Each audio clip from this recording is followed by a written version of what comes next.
తన్నులు తింటా ఊరికి ఉన్నావు. కొట్టడం కాదురా, ఇది వైద్యం. వైద్యమా? ఏం వైద్యం? ఏం లేదురా, 3 రోజుల నుంచి బంగాళదుంప కొడుతున్నాను. అది బాగా పైకి చేసి వెనకాల తేలింది.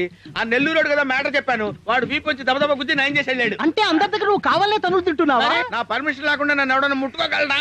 నువ్వు చెప్పేది నిజమేనా? ఏంటో బుద్ధి లేకుండా మాట్లాడతావు? నిజంగా అబద్ధం చెప్తానా?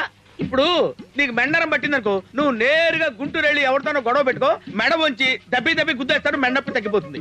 సపోజ్ నీ కడుపు నొప్పి వచ్చిందనుకో, డైరెక్ట్ గా కడప వెళ్ళిపోయి ఎవరితోనో గొడవ పెట్టుకో, వాళ్ళు నిన్ను కింద పడుకోబెట్టి పొట్ట మీద టప తొక్కుతారు, గ్యాస్ బయటకు వెళ్ళిపోయి ఫేస్ ఫ్రెష్ అవుద్ది.